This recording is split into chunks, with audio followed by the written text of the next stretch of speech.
America ఉపాధ్యక్షుడు JD Vance, ఆయన సతీమణి, ఆంధ్రప్రదేశ్ మూలాలు ఉన్న చిలుకూరి ఉషా మధ్య బంధం బేటలు వారుతోందా? అమెరికాలో సోషల్ మీడియాలో ఇప్పుడు ఇదే అంశం జోరుగా షికారు చేస్తోంది. అక్టోబర్ 29వ తేదీన మిసిసిపి యూనివర్సిటీ క్యాంపస్లో జరిగిన ఓ కార్యక్రమంలో వాన్స్ వ్యాఖ్యలు, అదే వేదిక మీద ఉన్న వాన్స్, ఎరికా కిర్క్ గాఢ ఆలింగనం దృశ్యాలు, అనంతరం ఎరికా మాటలు ఈ ఊహాగానాలకు బలం చేకూర్చాయి. ఆ కార్యక్రమంలో ఓ యాంకర్ అడిగిన ప్రశ్నకు జేడీ వాన్స్ సమాధానమిస్తూ, దాదాపుగా ప్రతి ఆదివారం చర్చికి తనతో పాటు ఉష కూడా వస్తుందని, అయితే తాను క్రైస్తవం పట్ల పూర్తి అంకితభావంతో ఉన్నట్లుగా ఆమె కూడా ఏదో రోజు క్రైస్తవంలోకి మారుతుందని ఆశిస్తున్నానని అన్నారు.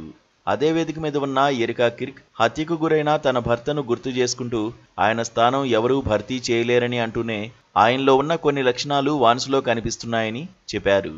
ఇదే సందర్భంగా ఎరికా, వాన్స్ గాఢంగా ఆలింగనం చేసుకున్నారు. దీంతో ఇక సోషల్ మీడియాలో ఊహాగానాలు చెలరేగాయి. ఈ అంశం వెనుక ఓ రాజకీయ కోణం కూడా ఉంది. ట్రంప్కు, వాన్స్కు అమెరికాలో ప్రస్తుతం శ్వేత జాతీయవాదుల మద్దతు బలంగా ఉంది.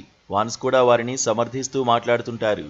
అయితే ఆయన భార్య వేరే దేశానికి చెందిన వ్యక్తి కావడం, ఆమె మతం కూడా వేరు కావడంపై కొంతకాలంగా ఈ శ్వేత జాతీయులు గుర్రుగా ఉన్నారు.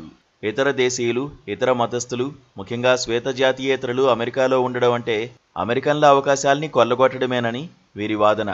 అమెరికా, యూరప్ దేశాల్లో ప్రణాళికాబద్ధంగా ఇది జరుగుతోందని, శ్వేత జాతీయుల స్థానాన్ని వీరు భర్తీ చేస్తున్నారంటూ గ్రేట్ రీప్లేస్మెంట్ థియరీ అనే ఓ సిద్ధాంతాన్ని కూడా ప్రచారంలో పెట్టారు.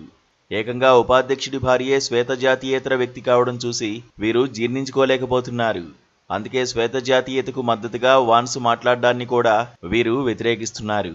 భారతీయురాలు భారీగా ఉన్న వాన్స్కు శ్వేత జాతికి మద్దతుగా మాట్లాడే హక్కు లేదు అంటూ పలువురు మాటలతో అటాక్ చేస్తూనే ఉన్నారు. అనేక మంది దీనికి వత్తాసు పలుకుతున్నారు.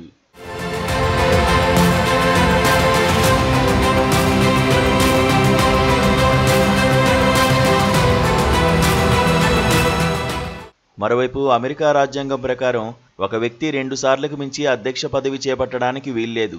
దీంతో ట్రంప్ 2028లో దిగిపోయాక రిపబ్లికన్ పార్టీ అభ్యర్థిగా తాను పోటీ పడాలని జేడీ వాన్స్ భావిస్తున్నారు. అయితే భార్య ఉష జాతీయత కారణంగా తనకు శ్వేత జాతీయుల మద్దతు లభించదేమోనన్న సందేహాలు వాన్స్కు ఉన్నాయని, అందుకే ఆమె నుంచి విడిపోయే అవకాశాలు ఉన్నాయని కొందరి విశ్లేషణ. దీనికి తాజాగా ఎరికా కిర్క్ మాటలు, వాన్స్తో ఆమె ఆలింగనం మరింత ఆజ్యం పోశాయి. జేడీ వాన్స్, ఉషా ఇక విడిపోవడమే తరువాయని, కొన్ని నెలల్లోనే ఇది జరుగుతుందని అంటున్నారు. ఉషకు త్వరలోనే విడాకులిచ్చి ఎరికాను వాన్స్ వచ్చే ఏడాది చివరికి పెళ్లాడుతారంటూ వార్తలు వస్తున్నాయి. దీనిపై హిందూ అమెరికన్ ఫౌండేషన్ స్పందించింది. వాన్స్ క్రైస్తవంతో పాటు హిందూ మతం గురించి కూడా తెలుసుకోవాలని సూచించింది. అమెరికాకు పునాదిగా ఉన్న భావనల్లో మత స్వేచ్ఛ కూడా ఒకటి, అది హిందువులకు వర్తిస్తుందని పేర్కొంది. మరి మున్ముందు ఈ అంశంలో ఎలాంటి పరిణామాలు ఉంటాయో చూడాలి.